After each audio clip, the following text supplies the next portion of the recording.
Hello అండి, అందరికీ welcome to కొంచెం స్పెషల్ డిషెస్. తోటకూరతో ఈసారి వేపుడు చేసేటప్పుడు పచ్చిమిర్చి ఎండు కారం లేకుండా ఎండుమిర్చితో ఇలాగ చేయండి. అన్నంలోకి ఎక్కువ కూర కలుపుకొని తింటారు. దోశలోకి చపాతీలోకి కూడా చాలా రుచిగా ఉంటుంది. ఎలా చేసుకోవాలో చూపిస్తాను. ముందుగా స్టవ్ ఆన్ చేసుకొని కడాయి పెట్టుకొని 1-2 టేబుల్ స్పూన్ల దాకా నూనెను వేసుకొని శనగపప్పు 1-2 టేబుల్ స్పూన్లు వేసుకోండి. శనగపప్పు కొంచెం ఎక్కువ వేసుకోండి, టేస్ట్ బాగుంటుంది. తినేటప్పుడు అక్కడక్కడ పంటికి తగులుతూ.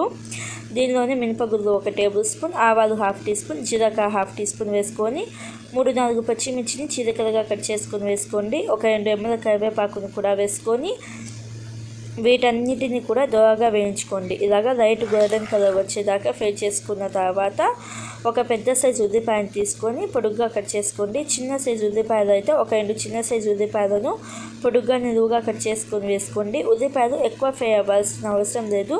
ఇలాగ కొంచెం పింక్ కలర్కి వస్తే సరిపోతుంది. ఉల్లిపాయలు కొంచెం పింక్ కలర్కి వచ్చిన తర్వాత శుభ్రంగా కడిగి సన్నగా కట్ చేసిన తోటకూర ఆకులు వేసుకొని పసుపు 1/2 టీ స్పూన్ వేసుకోండి. అలాగే సాల్ట్ 1/2 టీ స్పూన్ దాకా వేసుకోండి. ఆకుకూరలకి ఎక్కువ సాల్ట్ ఉప్పు పట్టదు, అందుకని ఇప్పుడు కొంచెం వేసుకోండి, తర్వాత చూసుకొని వేసుకోవచ్చు. ఉప్పు వేసుకొని ఒకసారి బాగా కలుపుకొని పైన మూత పెట్టేసి మంట లో ఫ్లేమ్లో పెట్టేసి తోటకూరను మంచిగా ఫ్రై చేసుకోండి. మధ్య మధ్యలో మూత తీసేసి బాగా కలుపుకొని మళ్ళీ పైన మూత పెట్టేసి ఫ్రై చేసుకోండి. తోటకూర ఫ్రై అయ్యే లోపల మిక్సీ జార్లో మీ కారానికి తగినంత ఎండుమిర్చి వేసుకోండి. దీనికి మనము కారం వేసుకోము, గుడ్డు కారం వేసుకోము, అందుకని మీ కారానికి తగినంత ఎండుమిర్చి వేసుకొని 10-15 వెల్లుల్లి రెబ్బలు వేసుకోండి.